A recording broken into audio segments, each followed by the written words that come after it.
नमस्कार साथियों, मैं महेश बिश्नोई आपका स्वागत करता हूं अपने YouTube चैनल पर। आशा है कि आप सभी स्वस्थ होंगे। उम्मीद है कि आपकी जो तैयारी है स्टेट टीजीटी साइंस की वो बहुत अच्छे से चल रही होगी। जैसा कि आप जानते हैं, हम काफ़ी सारे टॉपिक कवर कर चुके हैं इस सीरीज के अंदर। अब इस स्टेट टीजीटी साइंस के जो फ्री बैच है, हमारा जो फ्री बैच चल रहा है यूट्यूब पर, उस बैच में आज हम लोग डिस्कस करने वाले हैं साथियों, कुछ ऐसे हमारे जो कंपाउंड्स हैं, कुछ ऐसे कॉन्सेप्ट्स हैं ऑर्गेनिक केमिस्ट्री के। ठीक है, कुछ बेसिक कॉन्सेप्ट्स हैं ऑर्गेनिक केमिस्ट्री के जो रहते हैं, जिसमें सबसे इंपॉर्टेंट टॉपिक एक आता है, वो है आइसोमेरिज्म। आज हम बात करने वाले हैं साथियों किसके बारे में? आइसोमेरिज्म के बारे में बात करने वाले हैं। किसके बारे में? आइसोमेरिज्म के बारे में आज हम डिस्कस करने वाले हैं, जिसको हिंदी में कहते हैं समावयवता।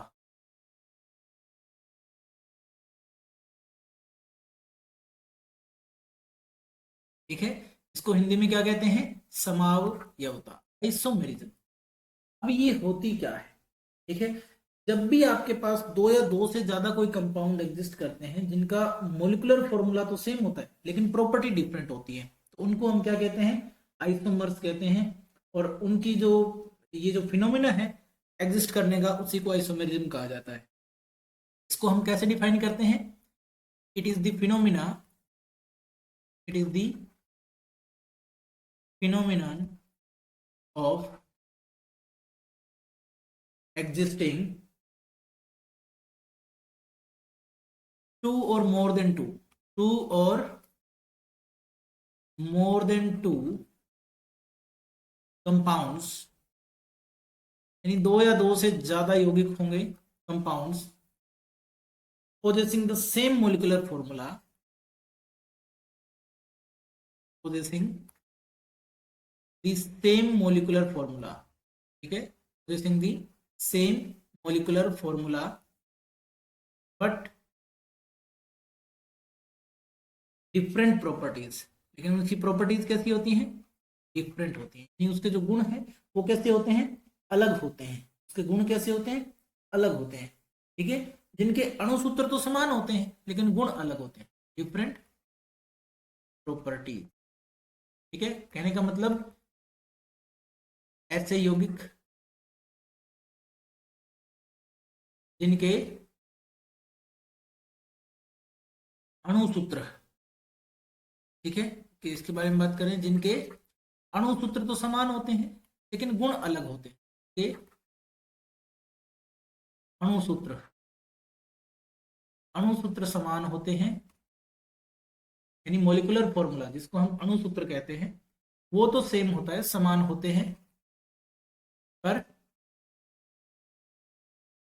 गुण अलग होते हैं।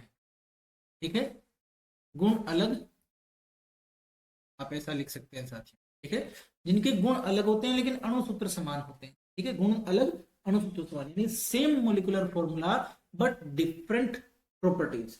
ठीक है, अब आइसोमेरिज्म, अब ऐसे जो भी कंपाउंड्स होंगे उनको हम क्या कहते हैं? आइसोमर कहते हैं। उनको हम क्या कहते हैं? आइसोमर कहते हैं, समावयव कहलाते हैं। ऐसे कंपाउंड क्या कहलाते हैं? समावयव, आइसोमर या फिर समावयव, और या फिर हम क्या कहते हैं उनको? समावयव कहलाते हैं। ठीक है, अब बात करते हैं साथियों की ये समावयवता जो है, आइसोमेरिज्म जो है, वो कितने टाइप का होता है। यानी अगर हम टाइप की बात करें, आइसोमेरिज्म के टाइप की बात करें, आइसोमेरिज्म यानी कि समावयवता के कितने प्रकार हैं। अगर हम प्रकार की बात करें साथियों, सीधी सी बात लेके चलते हैं हम। ठीक है, इसको ब्रॉडली कितने में, दो भागों में हमने मोटा मोटी इसको विभाजित कर लिया है, जिनमें से सबसे पहला क्या है? Structural isomerism. क्या है? Structural isomerism. ठीक है, स्ट्रक्चरल का मतलब होता है संरचनात्मक समावयवता, संरचनात्मक समावयवता, संरचनात्मक समावयवता। ठीक है, ये आपका हो गया पहला टाइप, रचनात्मक समावयवता। दूसरा जो टाइप होता है इसका, डिफरेंशिएट जब हम करते हैं, उसको हम कहते हैं स्टीरियो आइसोमेरिज्म। ठीक है, उसको हम क्या कहते हैं? Stereo isomerism. यानी एक तो स्ट्रक्चरल, दूसरा स्टीरियो आइसोमेरिज्म। स्टीरियो आइसोमेरिज्म को कहते हैं त्रिविम समावयवता। त्रिविम समावयवता। ठीक है, तो क्या कहते हैं, त्रिविम समावयवता कहते हैं। अब जो स्ट्रक्चरल आइसोमर होता है इसको फर्दर हम 4 पार्ट में डिवाइड कर सकते हैं साथियों। ठीक है, स्ट्रक्चरल आइसोमर को भी हम फर्दर 4 पार्ट में डिवाइड कर सकते हैं। ठीक है, ये 4 पार्ट कौन कौन से हैं साथियों, इनमें सबसे पहला होता है चेन आइसोमेरिज्म। चेन आइसोमेरिज्म इसका मतलब है श्रृंखला समावयवता। ठीक है, उसके बाद आता है आपके पास पोजीशन आइसोमेरिज्म। ठीक है, पोजीशन आइसोमेरिज्म इसका मतलब आता है स्थिति समावयवता। स्थिति समावयवता। उसके बाद आता है साथियों आपके पास फंक्शनल ग्रुप आइसोमेरिज्म। इसी का टाइप है functional group isomerism. Functional group isomerism को हिंदी में कहते हैं क्रियात्मक समूह समावयवता। ठीक है, क्रियात्मक समूह समावयवता। ठीक है, और जो चौथा और आखिरी पार्ट होता है इसका वो होता है मेटामेरिज्म। क्या होता है, मेटामेरिज्म, इसको कहते हैं मध्यावयवता।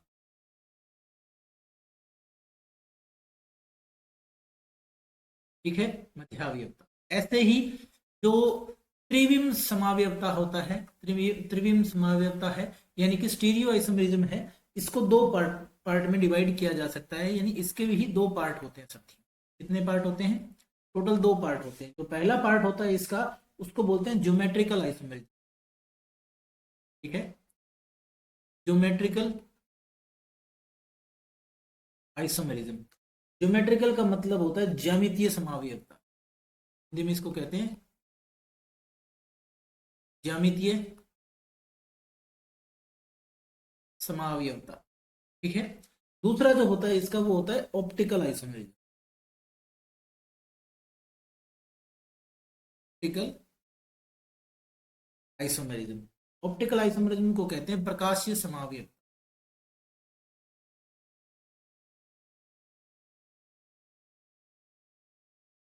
क्या कहते हैं, प्रकाशीय समावयवता कहते हैं साथियों। ये सारे किसके प्रकार हैं, ये सारे किसके टाइप हैं, आइसोमेरिज्म के डिफरेंट डिफरेंट टाइप हैं जो हमें पढ़ने होते हैं साथियों।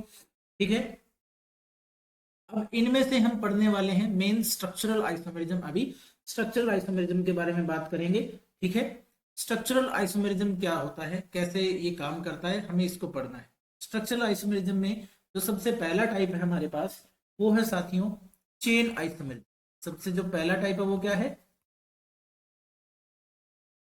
चेन आइसोमेरिज्म है साथियों। सबसे पहला जो टाइप है क्या है, चेन आइसोमेरिज्म यानी कि श्रृंखला समावयवता।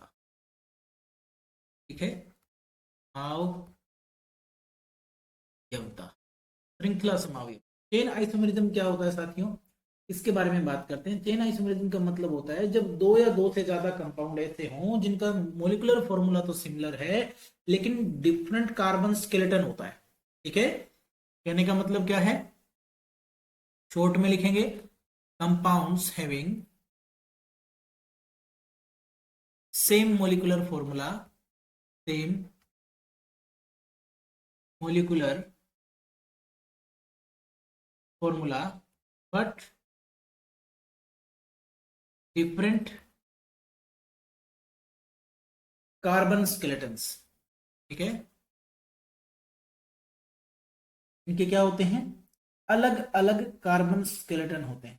ठीक है, अणुसूत्र तो क्या होते हैं, समान होते हैं लेकिन भिन्न कार्बन ढांचे। कार्बन स्केलेटन का मतलब क्या है, कार्बन ढांचे की बात कर रहे हैं। ठीक है, कार्बन ढांचे अलग अलग होते हैं। कार्बन ढांचे क्या होते हैं, जिनके अलग अलग होते हैं, यानी जो अणुसूत्र है, मोलिकुलर फॉर्मूला का मतलब क्या होता है, अणुसूत्र की बात कर। ठीक है, अणुसूत्र कैसे होता है, समान अणुसूत्र है लेकिन अलग अलग कार्बन ढांचा है, ऐसे जो हमारे समावयव होते हैं उनको हम क्या कहते हैं, श्रृंखला समावयव कहते हैं। ठीक है, क्या कहते हैं, श्रृंखला समावयव, यानी कि कंपाउंड्स से कंपाउंड्स जिनका मॉलिक्यूलर फॉर्मूला तो सेम है लेकिन जो कार्बन स्केलेटल है उनका वो डिफरेंट है, उनको हम क्या कहते हैं, चेन आइसोमर कहते हैं, और इस प्रोसेस को कहा जाता है चेन आइसोमेरिज्म। ठीक है, ये फिनोमिनन जो है वो चेन आइसोमेरिज्म कहलाता है। अब चेन आइसोमेरिज्म कैसे एग्जिस्ट करता है, एग्जांपल के लिए हम ले लेते हैं पेंटेन। ठीक है, एग्जांपल ले लेते हैं हम किसका, पेंटेन का, CH3 CH2 CH2 CH2 CH3। ये क्या है, इस मॉलिक्यूल का नाम है साथियों पेंटेन। ठीक है, क्या नाम है, पेंटेन इसका नाम है। इसके आइसोमर कौन कौन से हो सकते हैं वो देख लेते हैं, इसके आइसोमर और क्या क्या हो सकते हैं, चेन आइसोमर कैसे हो सकते हैं। चलिए ठीक है, 4 कार्बन की एक चेन बना लेते हैं, CH3 CH2 CH3। ठीक है, एक तो ये हो सकता है यानी 2 मिथाइल ब्यूटेन, 2 मिथाइल ब्यूटेन, साथ के साथ नाम लिखते चलेंगे ताकि नोमेनक्लेचर की हमारी प्रैक्टिस होती चले साथियों। ठीक है, तो आपको भी ऐसे ही करना है, जैसे ही आप आइसोमेरिज्म ड्रॉ करोगे आप उसका नाम साथ के साथ उसमें लिखते चलोगे साथियों। ठीक है, तो 2 मिथाइल ब्यूटेन, 2 मिथाइल ब्यूटेन क्या है हमारा, ये इसका एक आइसोमर है। देखो मोलिकुलर फॉर्मूला सेम, कैसे, C5 है और H कितना आपके पास 6 और 6 12 है, C5H12। अगर मैं कंडेंस फॉर्मूला लिखूं तो C5H12 है, इसमें भी 1 2 3 4 और 5 कार्बन की संख्या है, 3 6 9 और 3 12, 12 हाइड्रोजन है, यानी सेम मोलिकुलर फॉर्मूला है लेकिन डिफरेंट कार्बन की स्केलेटल स्ट्रक्चर डिफरेंट है। इसमें जो चेन है वो सबसे लंबी 5 कार्बन की है, इसमें जो चेन है वो सबसे लंबी 4 कार्बन की चेन है साथियों। ठीक है, इसका मतलब डिफरेंट स्केलेटल स्ट्रक्चर है। एक और आइसोमर हो सकता है इसका, उसके बारे में बात कर लेते हैं, CH3 C CH3 CH3 CH3, इसको हम कहते हैं 2,2 डाइमिथाइल प्रोपेन। क्या कहते हैं, 2,2 डाइमिथाइल प्रोपेन इसका नाम होता है सर, 2,2 डाइमिथाइल प्रोपेन। देखो 1 2 3 4 5 कार्बन और 12 हाइड्रोजन, सेम मोलिकुलर फॉर्मूला लेकिन अलग अलग कार्बन स्केलेटल, इनको कहते हैं हम चेन आइसोमेरिज्म, जिसमें सिर्फ और सिर्फ चेन में फर्क आए, कार्बन की चेन में, यानी सिर्फ श्रृंखला में जिसमें कोई फर्क आता है और उनका अणुसूत्र समान रहता है उनको हम श्रृंखलात्मक समावयवता कहते हैं, श्रृंखला श्रृंखला समावयव कहते हैं। ठीक है, सिंपल सी बात थी साथियों। इसके बाद चलते हैं, बढ़ते हैं नेक्स्ट जो हमारा है सेकंड टाइप जो है आइसोमेरिज्म का, उसके बारे में जानते हैं, समावयवता के दूसरे प्रकार के बारे में जानते हैं। वो होता है पोजीशन आइसोमेरिज्म। क्या होता है, पोजीशन आइसोमर्स, यानी कि आपके स्थिति समावयव जो होते हैं उनके बारे में बात करेंगे। ठीक है, स्थिति, क्या लिखना, चलो इसको इरेज करके दोबारा लिख लेते, स्थिति समावयव। ठीक है, उनके बारे में बात करेंगे, स्थिति समावयव यानी कि आपके पोजीशन आइसोमेरिज्म। अब बात देखो, ध्यान से देखो क्या चीज आएगी। अब इसको अगर हम शॉर्ट में लिखना चाहें तो हम कैसे इसको समझेंगे, शॉर्ट में कैसे समझेंगे कि पोजीशन का मतलब क्या, कुछ पोजीशन में डिफरेंस आना चाहिए। ठीक है, जब दो या दो से ज्यादा कंपाउंड पोजीशन में डिफरेंट करते हैं, जो सब्स्टिट्यूटेड एटम या जो फंक्शनल ग्रुप उनके ऊपर लगे होते हैं कार्बन स्केलेटल में, तो उनको हम पोजीशन आइसोमर कहते हैं, उनको हम क्या कहते हैं, पोजीशन आइसोमर कहते हैं साथियों। ठीक है, यानी ऐसे कंपाउंड यौगिक, compounds having same molecular formula, अणुसूत्र तो समान होते हैं, same molecular formula but different positions of functional groups. ठीक है, क्रियात्मक समूह जो होते हैं उनकी अलग अलग पोजीशन हो सकती है, या फिर जो सब्स्टिट्यूएंट एटम होते हैं और जो भी उनके अंदर सब्स्टिट्यूएंट एटम होते हैं, जो अणु होते हैं, जिनकी परमाणु जो होते हैं, परमाणु या कोई समूह जिनकी स्थिति में भिन्नता होती है, उनको हम क्या कहते हैं, पोजीशन आइसोमर कहते हैं। यानी मोलिकुलर फॉर्मूला तो सेम, यानी समान अणुसूत्र लेकिन परमाणु या समूह की स्थिति में भिन्नता, इस स्थिति में क्या होनी चाहिए, इनके अंदर भिन्नता होनी चाहिए। तो ऐसे जो हमारे कंपाउंड या यौगिक होते हैं उनको हम क्या कहते हैं, पोजीशन आइसोमर, यानी सेम मोलिकुलर फॉर्मूला होगा लेकिन डिफरेंट पोजीशन होगी किसकी, फंक्शनल ग्रुप की या फिर कोई सब्स्टिट्यूटेड एटम जो भी साइड एटम हमारा होगा उसकी। जैसे हम एग्जांपल ले लेते हैं साथियों, एग्जांपल के तौर पर हमारे पास क्या होता है, C3H8O, ये एक मोलिक्यूल है, ठीक है। ये एक अल्कोहल होता है, एक्चुअल में एक अल्कोहल है। कैसा अल्कोहल है देखते हैं, इसका मोलिकुलर फॉर्मूला अगर हम इसको ओपन करके लिखें तो कैसे आएगा, CH3 CH2 CH2OH, यानी हम इसको ये लिख सकते हैं प्रोपेन 1 ओल, ये लिखा जा सकता है इसका एक नाम। अब इसको ऐसे भी लिखा जा सकता है, इसको कैसे लिखा जा सकता है, और ऐसे भी लिखा जा सकता है साथियों, CH3 CH CH3OH, ठीक है। इसको हम प्रोपेन 2 ओल भी लिख सकते थे, यानी वही फंक्शनल ग्रुप है जिसकी पोजीशन में डिफरेंस, यहां तो पहले कार्बन पर आया, यहां दूसरे कार्बन पर आ रहा है। इसका मतलब क्या, फंक्शनल ग्रुप की पोजीशन में डिफरेंस आ गया। तो ऐसे जो आइसोमर होते हैं, ऐसे जो समावयव होते हैं, उन्हें हम पोजीशन आइसोमर कहते हैं। उन्हें हम क्या कहते हैं साथियों, पोजीशन आइसोमर कहते हैं। अब बढ़ते हैं आगे, तीसरे टाइप का जो आइसोमेरिज्म है हमारे पास, जो थर्ड टाइप का आइसोमेरिज्म है जिसको हम फंक्शनल ग्रुप आइसोमेरिज्म भी कहते हैं, उसके पास चलते हैं।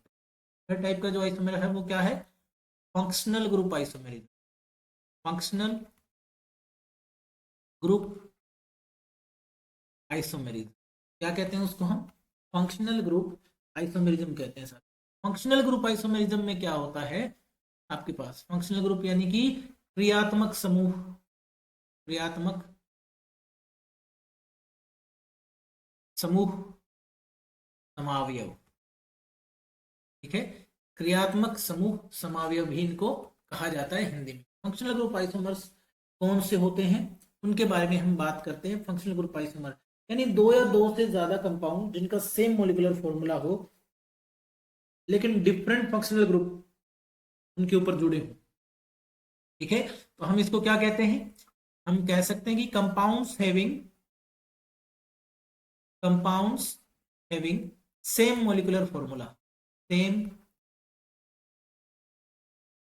Molecular formula but different functional groups, लेकिन उनके अंदर फंक्शनल ग्रुप क्या होते हैं, डिफरेंट होते हैं, यानी क्रियात्मक समूह भिन्न होते हैं, मोलिकुलर फॉर्मूला सेम होता है, यानी उनका समान तो अणुसूत्र होता है, समान अणुसूत्र लेकिन भिन्न क्रियात्मक समूह होते हैं, अलग अलग क्रियात्मक समूह, क्रियात्मक समूह भिन्न हो और अणुसूत्र समान हो, ऐसे जो समावयव होते हैं उन्हें क्रियात्मक समूह समावयव कहते हैं। साथ क्या कहते हैं, क्रियात्मक समूह समावयव, यानी functional group isomer, same molecular formula लेकिन डिफरेंट फंक्शनल ग्रुप होते हैं। जैसे एग्जांपल के लिए हम लेते हैं साथियों, हमारे पास C3H6O नाम का एक कंपाउंड है, C3H6O, ठीक है। तो ये जो कंपाउंड है वो एक एल्डिहाइड को भी रिप्रेजेंट करता है और एक कीटोन को भी रिप्रेजेंट करता है। कैसे देखते हैं, CH3CO CH3, 3 carbon 6 hydrogen 1 oxygen, तो ये है कीटोन जिसको हम कहते हैं प्रोपेनोन, प्रोपेन 2 ओन, ठीक है, इसका नाम है।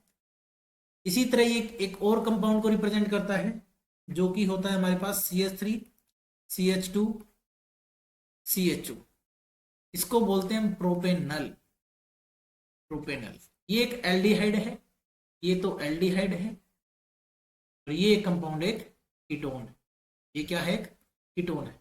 यानी देखो सेम तो मोलिकुलर फॉर्मूला है लेकिन अलग अलग फंक्शनल ग्रुप, यहाँ कीटोनिक फंक्शनल ग्रुप आ गया, यहाँ एल्डिहाइडिक फंक्शनल ग्रुप आ गया, तो ऐसे आइसोमर को हम क्या कहते हैं, फंक्शनल ग्रुप आइसोमर कहते हैं साथियों। ऐसे आइसोमर को हम क्या कहते हैं, फंक्शनल ग्रुप आइसोमर कहते हैं। क्या कहते हैं, फंक्शनल ग्रुप आइसोमर कहते हैं, ठीक है। उसके बाद आता है साथियों हमारे पास चौथा जो आइसोमेरिज्म है वो है मेटामेरिज्म, तो हम क्या कहते हैं, मेटामेरिज्म के, मेटामेरिज्म का मतलब क्या होता है, मध्यावयव, ठीक है। मध्यावयवता। ठीक है भाई।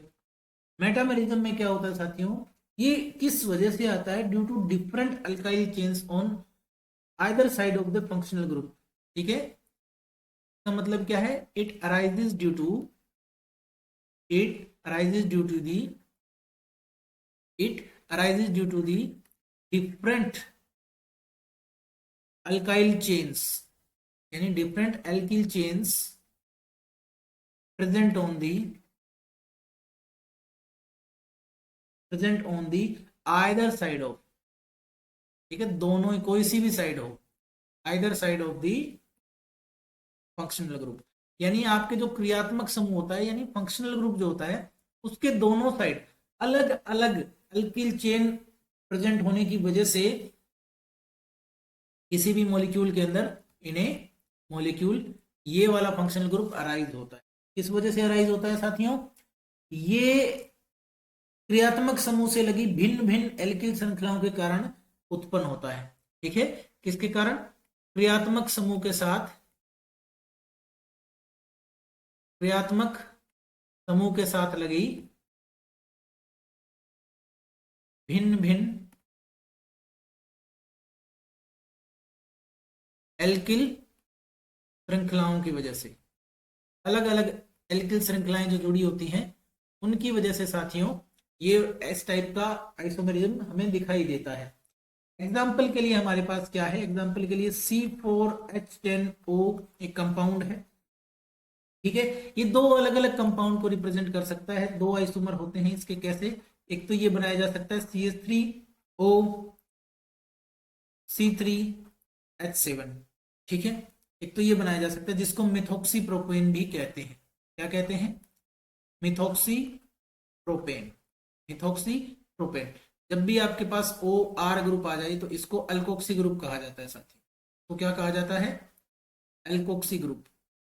एल्कोक्सी, ये अल्काइल ग्रुप और ये O है, एल्कोक्सी ग्रुप। ऐसे ही ये OCH3 आ गया तो ये OR ग्रुप है, तो मिथॉक्सी, फिर आगे एल्केन का नाम प्रोपेन, मिथॉक्सी प्रोपेन हो गया। इसका आइसोमर क्या बनेगा, इसका आइसोमर देखो क्या बनेगा सर, इसका आइसोमर बनेगा ये CH3 CH2O CH2 CH3। इसको कहते हैं इथॉक्सी इथेन। क्या कहते हैं, इथॉक्सी इथेन। इथॉक्सी इथेन इसका नाम हो जाता है। देखो कार्बन 4 है, 3 और 1 4, हाइड्रोजन 10, 1 ऑक्सीजन, इसमें भी 4 कार्बन 10 हाइड्रोजन 1 ऑक्सीजन है। तो जिसमें सिर्फ फंक्शनल ग्रुप के दोनों साइड जो चेन है उसमें डिफरेंस आ जाए, फंक्शनल ग्रुप के दोनों साइड चेन में जब डिफरेंस आ जाए तो उसको हम कहते हैं साथियों मेटामेरिज्म या मध्यावयवता। तो हम क्या कहते हैं साथियों, मध्यावयवता कहते हैं। तो क्या कहते हैं, मध्यावयवता। ठीक है, कुछ फंडामेंटल कॉन्सेप्ट जो है ऑर्गेनिक केमिस्ट्री के, ठीक है, रिएक्शन मैकेनिज्म में, ठीक है, fundamental concepts of organic reaction mechanism, यानी कि ऑर्गेनिक के रिएक्शन मैकेनिज्म के अंदर जो कुछ फंडामेंटल कॉन्सेप्ट हैं हमें उनके बारे में पता होना चाहिए। कुछ मूलभूत सिद्धांत हैं, ठीक है, ऑर्गेनिक में कार्बनिक अभिक्रियाओं में उनकी क्रियाविधि में मूलभूत अवधारणाएं जो हैं उनके बारे में हमें बात करनी है साथियों। ठीक है, तो सबसे पहली बात है, जो सबसे पहला कॉन्सेप्ट है इसके अंदर हमारे पास, वो क्या है उसको मैं बता देता हूं। जो सबसे पहली चीज जो हमें डिस्कस करनी है इसमें वो है fission of a covalent bond. इसके बारे में बात करनी है, fission of a covalent bond. ठीक है, कोवलेंट बॉन्ड, कोवलेंट बॉन्ड का फिशन देखना है। ठीक है, कहने का मतलब क्या है, सहसंयोजक आबंध का विदलन हम इसको कह सकते हैं। सहसंयोजक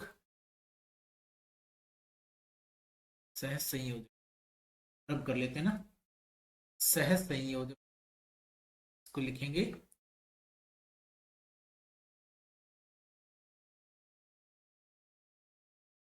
सहसंयोजक आबंध का विदलन। ठीक है, इसको क्या कहते हैं, सहसंयोजक आबंध का विदलन। कहने का मतलब क्या है, किसी कोवलेंट बॉन्ड का टूटना, वो कैसे टूटता है, कोवलेंट बॉन्ड दो तरीके से टूटता है साथी, ये जो है यानी cleavage of a bond, cleavage of a covalent bond, यानी कोवलेंट बॉन्ड जो है वो दो तरीके से टूटता है साथियों, ठीक है। इसमें पहला जो मेथड है वो है आपका हेट्रोलिटिक क्लीवेज, को बोलते हैं हेट्रोलिटिक क्लीवेज, ठीक है। और जो दूसरा मेथड है तो हम कहते हैं homolytic cleavage, homolytic cleavage. Heterolytic cleavage को हिंदी में विषम अपघटनी विदलन भी कहते हैं, विषम अपघटनी विदलन भी कहा जाता है, और इसको सम अपघटनी विदलन भी कहा जाता है, या समापघटनी विदलन।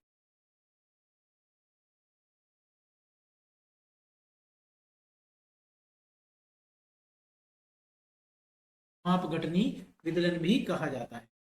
हेट्रोलिटिक क्लीवेज में क्या होता है साथियों, सबसे पहले इसी को जान लेते हैं। ए पार्ट हमारा क्या है, heterolytic cleavage.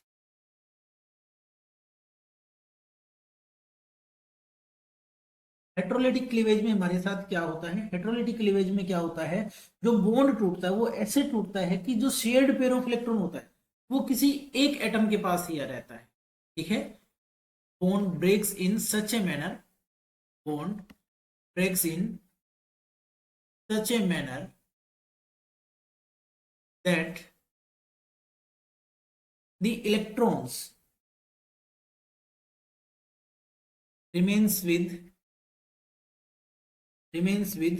one of the fragments, किसी एक फ्रेगमेंट के पास यानी किसी एक एटम के पास ही दोनों इलेक्ट्रॉन रह जाते हैं। जैसे मैं एग्जांपल के लिए लेता हूं कि CH3Br जो एक मॉलिक्यूल है हमारा, यानी ब्रोमो मीथेन जो एक मॉलिक्यूल है, उसका अगर हेट्रोलिटिक क्लीवेज होगा तो कैसे होगा। हेट्रोलिटिक क्लीवेज जो होता है उसमें हम जो एरो दिखाते हैं वो कंप्लीट एरो होती है, फुल एरो। जो एटम ज्यादा इलेक्ट्रोनेगेटिव होता है, ये क्या है, more electronegative, more electronegative element, ठीक है। जो एटम ज्यादा इलेक्ट्रोनेगेटिव होता है वो इस बॉन्ड के दोनों इलेक्ट्रॉन को, यानी इस कोवलेंट बॉन्ड के दोनों इलेक्ट्रॉन को अपनी तरफ खींच लेता है। यानी बॉन्ड जब टूटता है तो वो दोनों इलेक्ट्रॉन किसके पास चले जाते हैं, ब्रोमीन के पास चले जाते हैं। इसके पास चले जाते हैं, ब्रोमीन के पास चले जाते हैं। इससे होता क्या है, इससे बनता है CH3 प्लस प्लस में Br माइनस। इससे क्या बनता है, दो स्पीसीज बनी है साथ, क्या बनी है, दो स्पीसीज बनी है, जिसमें एक बना है CH3 प्लस, ठीक है, जिसको हम कहते हैं कि species having a carbon atom possessing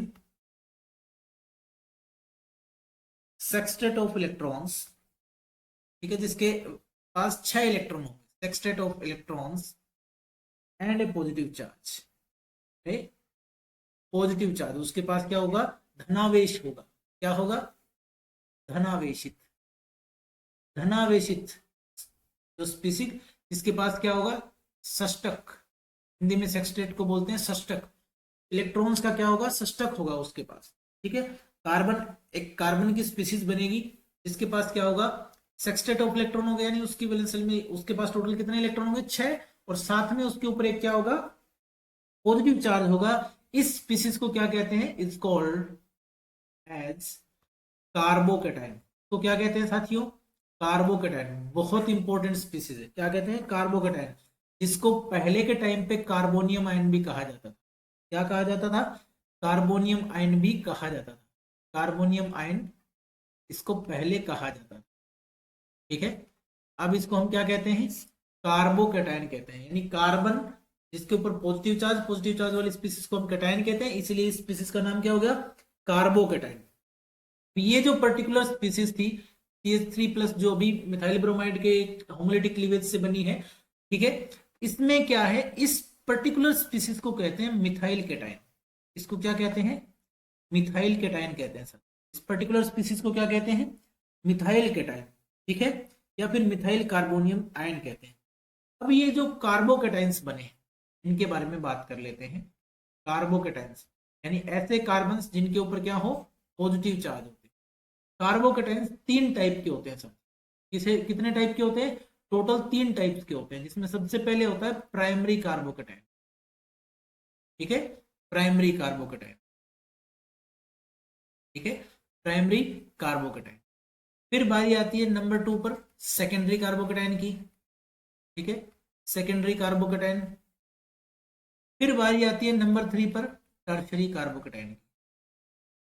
tertiary carbocation. अब आप इनको प्राइमरी, सेकेंडरी और टर्शियरी कैसे डिफरेंशिएट करते हो? देखो देखो साथियों, पहली बात तो जिस कार्बन के ऊपर पॉजिटिव चार्ज है वो अगर सिर्फ एक ही कार्बन एटम से और जुड़ा हुआ है तो ऐसे कार्बोकेटाइन को हम प्राइमरी कार्बोकेटाइन कहते हैं। ये क्या है? Primary carbocation. यानी सिर्फ एक अल्किल ग्रुप से अगर कोई जुड़ा, एक ही कार्बन एटम से डायरेक्टली लिंक है आपका, ये जो पॉजिटिव चार्ज वाला कार्बोकेटाइन जो कार्बन जो है वो अगर एक ही कार्बन एटम से जुड़ा हो तो उसको हम प्राइमरी कहेंगे। अगर यही आपका पॉजिटिव चार्ज वाला कार्बन दो और कार्बन एटम से डायरेक्टली अटैच है, दो और कार्बन एटम से डायरेक्टली अटैच है, इसको हम सेकेंडरी कार्बोकेटाइन कहेंगे। और अगर यही आपका कार्बन जिसके ऊपर पॉजिटिव चार्ज है वो 3 और कार्बन एटम से डायरेक्टली अटैच है, कितने से? 3 और कार्बन एटम से डायरेक्टली अटैच है, उसको हम टर्शियरी कार्बोकेटाइन कहेंगे। क्या कहेंगे? Tertiary carbocation. ये प्राइमरी है, ये सेकेंडरी है और ये टर्शियरी है साथी। प्राइमरी, सेकेंडरी और टर्शियरी कार्बोकेटाइन। अब अगर इन कार्बोकेटाइन की स्टेबिलिटी की बात की जाए, ठीक है, किसकी बात की जाए? स्टेबिलिटी ऑफ कार्बोकेटाइन, तो वो किस वजह से होती है? वो होती है ड्यू टू इंडक्टिव इफेक्ट,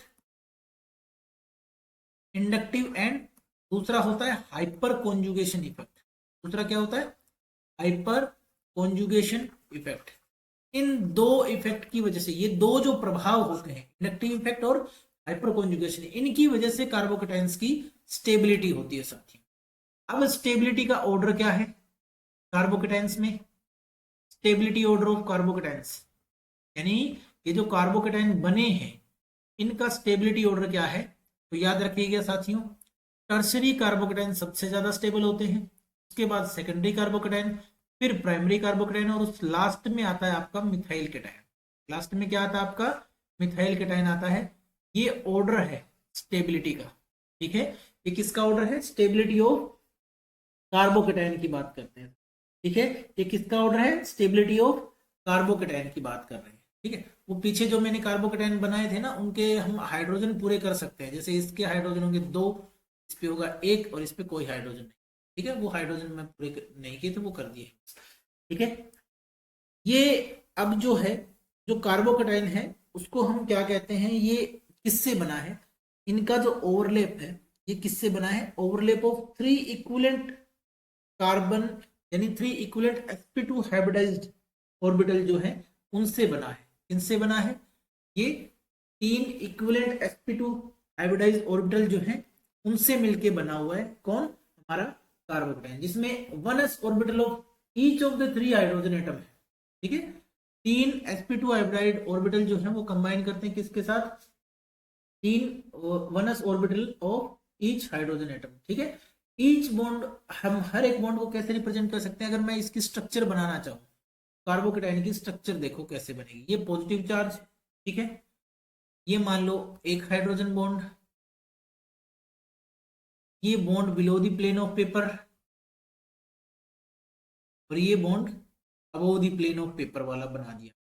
ठीक है, एक ऑर्बिटल ये रहा, एक लोब ये दिखा दिया, ये एक ऑर्बिटल है कार्बन का। ठीक है, इसकी बात कर रहे हैं। शेप जो है ये मिथाइल कार्बोकेटाइन की है। किसकी है? Shape of methyl carbocation, methyl carbocation. Carbon के 3 sp2 hybridised orbital, 3 sp2 hybrid orbital of carbon, and 3 1s orbitals of 3 hydrogen atoms. ये आपस में ओवरलैप करते हैं, ये आपस में ओवरलैप करते हैं। जो रिमेनिंग कार्बन के ऑर्बिटल होते हैं वो क्या होते हैं? परपेंडिकुलर। ये वाले ऑर्बिटल क्या है? उन तीनों के क्या परपेंडिकुलर होते हैं, क्योंकि कार्बोकेटाइन की जो शेप कैसी है, वो प्लेनर शेप में आता है। कैसी शेप में आता है? कार्बोकेटाइन कैसा है? प्लेनर होते हैं। कैसे होते हैं भाई? ये प्लेनर है। कार्बोकेटाइन कैसा है? प्लेनर है। इलेक्ट्रोलाइटिक क्लीवेज से एक और स्पीसीज भी बन सकती है। अभी तक हमने क्या देखा है? पॉजिटिवली चार्ज स्पीसीज देखी है। दूसरी स्पीसीज भी बन सकती है कि ऐसा हुआ हो कि कार्बन वाली स्पीसीज पे ही दोनों इलेक्ट्रॉन चले गए हों, तो उससे जो स्पीसीज बनेगी वो कार्बेनाइन कहलाएगी। उससे क्या बनेगी? कार्बेनाइन स्पीसीज कहलाएगी। अब इसमें हाइब्रिडाइजेशन क्या है कार्बन की? वो sp2 हाइब्रिडाइजेशन है कार्बन की। कार्बोकेटाइन में जो हाइब्रिडाइजेशन है कार्बन की वो क्या है? sp2 हाइब्रिडाइजेशन है। इसको याद रखना, sp2 हाइब्रिडाइजेशन होती है, इसको याद रखना है आपको। ठीक है। अगर मान लीजिए इफ हेट्रोलिटिक क्लीवेज हो रहा है, कैसा है? हेट्रोलिटिक क्लीवेज है। ठीक है, विषम अपघटनी जो विदलन है, क्लीवेज है, अगर वो हो रहा है और एक दूसरे टाइप की स्पीसीज बनने के चांस होते हैं, जैसे कि आपके पास मान लीजिए CH3Z नाम की कोई स्पीसीज है, इसका हेट्रोलिटिक क्लीवेज हुआ। हेट्रोलिटिक क्लीवेज में क्या हुआ कि ये जो दोनों इलेक्ट्रॉन है, ये दोनों इलेक्ट्रॉन किसके पास चले गए? कार्बन एटम के पास चले गए। हेट्रोलिटिक क्लीवेज को कंप्लीट एरो से दिखाया जाता है, पूरी एरो दिखाई जाती है। ठीक है, पूरी एरो। एरो का हेड जिस टाइप होता है, सिर जहां होता है, एरो का नुकीला सिरा जो जिस और इंगित कर रहा होता है, उस एटम के पास ही, उस अणु के पास ही, उस परमाणु के पास ही क्या जाते हैं? सारे दोनों के दोनों इलेक्ट्रॉन इस बॉन्ड के जाते हैं साथियों। इस बॉन्ड के दोनों इलेक्ट्रॉन किसके पास जाएंगे? इस कार्बन एटम के पास जाएंगे। तो ऐसे में स्पीसीज क्या बनेगी? आपके पास CH3- बनेगा। ठीक है, और प्लस में Z+ बनेगा। तो ये जो कार्बन एटम के ऊपर नेगेटिव चार्ज है, ठीक है, कार्बन एटम नेगेटिव चार्ज आया है, इसको हम बोलते हैं मिथाइल एनाइन। क्या बोलते हैं? मिथाइल, मैथिल एनाइन बोलते हैं साथियों, मैथिल एनाइन।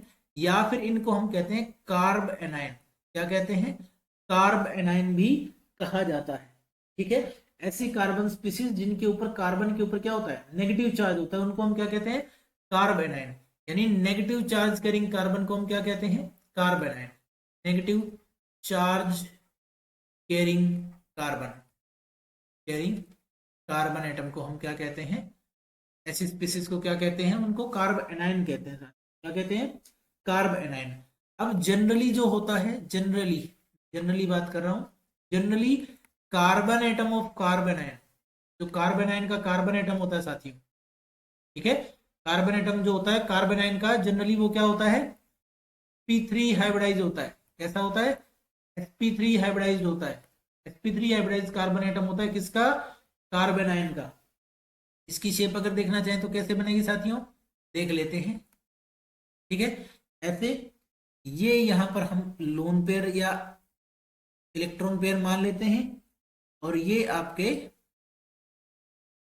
दो हाइड्रोजन बाकी के बचे हुए हम लिख देते हैं यहाँ। ठीक है, ऐसी शेप होती है मिथाइल कार्बोनाइन की। इसकी स्ट्रक्चर जो होती है वो डिस्टोर्टेड टेट्राहेड्रॉन की तरह होती है। डिस्टोर्टेड टेट्राहेड्रॉन क्या होता है? डिस्टोर्टेड टेट्राहेड्रॉन की तरह होती है, डिस्टोर्टेड टेट्राहेड्रल स्ट्रक्चर। अब जैसे कार्बोकेटाइन अनस्टेबल होते हैं, वैसे कार्ब एनाइन भी अनस्टेबल होते हैं, दोनों ही रिएक्टिव स्पीसीज होती है। ये क्या होते हैं? कार्बोकेटाइन भी क्या होते हैं? अनस्टेबल, और कार्ब एनाइन भी क्या होते हैं? अनस्टेबल होते हैं। दोनों ही क्या होती हैं? रिएक्टिव स्पीसीज होती हैं। दोनों ही क्या होती हैं? रिएक्टिव स्पीसीज होती हैं। ऐसी ऑर्गेनिक रिएक्शंस जिसके अंदर हेट्रोलिटिक बॉन्ड क्लीवेज होता है, ठीक है, उनको आयनिक या फिर हेट्रोपोलर या जस्ट पोलर रिएक्शन कहा जाता है। ठीक है, इस बारे में हम बात कर लेते हैं कि आयनिक रिएक्शन या पोलर रिएक्शन क्या होती है साथियों। ठीक है, इसके बारे में बात कर लेते हैं। आयनिक, पोलर या फिर हेट्रोपोलर। हेट्रोपोलर रिएक्शन क्या होती है? हेट्रोपोलर रिएक्शन क्या होती है? ऐसी रिएक्शन जिनके अंदर हेट्रोलिटिक बॉन्ड क्लीवेज होता है, उन्हीं को हम क्या कहते हैं? आयनिक, पोलर या हेट्रोपोलर रिएक्शन। यानी reaction involving heterolytic bond cleavage, जिनके अंदर भी ऐसी कौन सी कोई ऑर्गेनिक केमिस्ट्री की ऐसी कोई भी रिएक्शन जिनके अंदर हेट्रोलिटिक बॉन्ड क्लीवेज होता है, उनको हम क्या कहते हैं? आयनिक, पोलर या फिर हेट्रोपोलर रिएक्शन कहते हैं। ठीक है, उसके बाद हमारे पास आता है सेकंड टाइप का क्लीवेज। एक टाइप तो हमने पढ़ लिया था, बी टाइप का क्लीवेज, इसको हम बोलते हैं होमोलिटिक क्लीवेज। क्या कहते हैं? होमोलिटिक क्लीवेज कहते हैं साथियों। क्या कहते हैं? Homolytic cleavage. होमोलिटिक क्लीवेज का मतलब होता है समापघटित आपका विदलन। ठीक है, समापघटनी विदलन। क्या है ये? समापघटनी विदलन है। ठीक है, इसको होमोलिटिक क्लीवेज भी कहा जाता है। इसमें क्या होता है कि एक इलेक्ट्रॉन जो होता है, जो shared pair of covalent bond का होता है, वो एक एक इलेक्ट्रॉन दोनों बॉन्डेड एटम्स के बीच में शेयर हो जाता है। इसमें क्या होता है? Each atom of a covalent bond gets an electron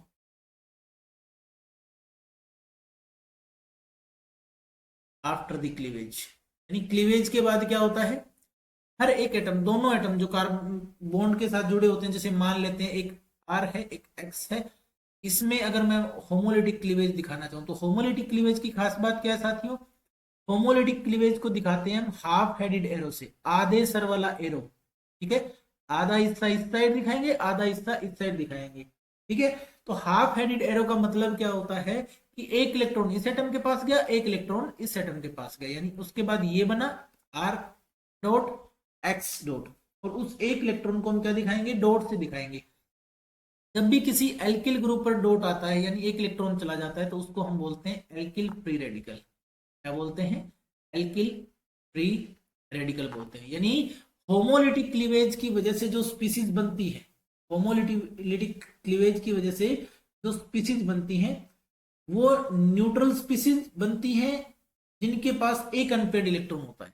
ठीक है, कौन सी स्पीसीज बनती है? Neutral species containing containing one electron. ठीक है, ऐसी न्यूट्रल स्पीसीज जिसके अंदर क्या होते हैं साथियों? एक इलेक्ट्रॉन होता है। क्या होता है? एक ही इलेक्ट्रॉन होता है, ऐसी स्पीसीज बनती है। ठीक है, कंटेनिंग वन इलेक्ट्रॉन। ठीक है, एक unpaired electron, one unpaired electron कह सकते हैं, वन अनपेड इलेक्ट्रॉन। ठीक है, इन स्पीसीज का नाम क्या है? इनको हम कहते हैं फ्री रेडिकल्स। क्या कहते हैं? Free radicals. ये भी रिएक्टिव स्पीसीज होती है साथियों, ये भी क्या होते हैं? वेरी रिएक्टिव होते हैं, बहुत रिएक्टिव स्पीसीज होती है, वेरी रिएक्टिव स्पीसीज होती है। ठीक है, ये होमोलिटिक क्लीवेज होता है। जो अल्काइल रेडिकल है उनको हम प्राइमरी, सेकेंडरी और टर्सरी के रूप में डिसाइड कर सकते हैं। अल्काइल रेडिकल्स यानी प्राइमरी अल्काइल रेडिकल हो सकते हैं, सेकेंडरी हो सकते हैं, टर्सरी हो सकते हैं। ठीक है, अल्काइल रेडिकल्स जो हैं वो प्राइमरी हो सकते हैं, प्राइमरी रेडिकल। ठीक है, secondary radical and tertiary radical. ठीक है, कैसे?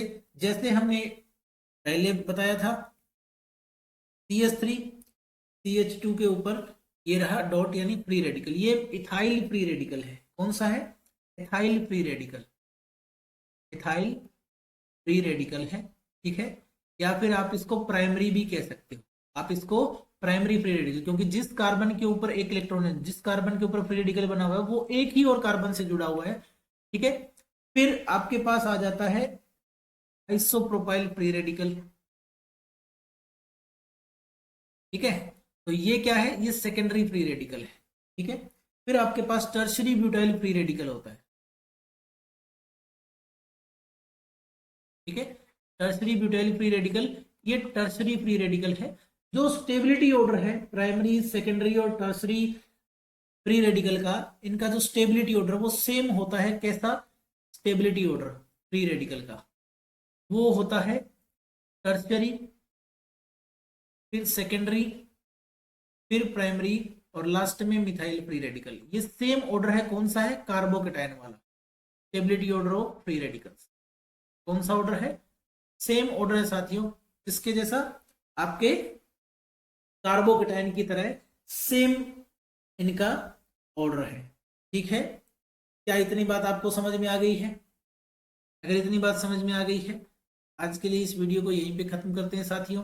नेक्स्ट लेक्चर में देखेंगे आगे कुछ जो इफेक्ट्स हैं, जो कुछ न्यूक्लियोफाइल इलेक्ट्रोफाइल का कॉन्सेप्ट देखेंगे, और कुछ इफेक्ट्स जो हैं जो हमारे काम आते हैं ऑर्गेनिक केमिस्ट्री में, इनऑर्गेनिक केमिस्ट्री में जो इफेक्ट हैं जो काम आते हैं, जैसे इंडक्टिव इफेक्ट हो गया, हाइपर कॉन्जुगेशन हो गया, इलेक्ट्रोमेरिक इफेक्ट हो गया, रेजोनेंस इफेक्ट हो गया, जो बेस है केमिस्ट्री का, उनके बारे में हम पढ़ेंगे साथियों। तब तक के लिए धन्यवाद, शुक्रिया। आप देखते रहिए वीडियोस को, लाइक कीजिए, शेयर कीजिए और चैनल को सब्सक्राइब कर दीजिएगा प्लीज।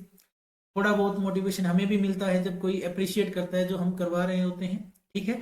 तो मैक्सिमम प्रैक्टिस कीजिए, एनसीईआरटी को पूरा प्रैक्टिस करते रहिए, साथ के साथ चैप्टर वाइज जैसा जैसा चल रहा है वैसे वैसे एनसीईआरटी की बुक उठाइए +1 2 की, और वहां से आप प्रैक्टिस करना जारी रखिए सर। Thank you.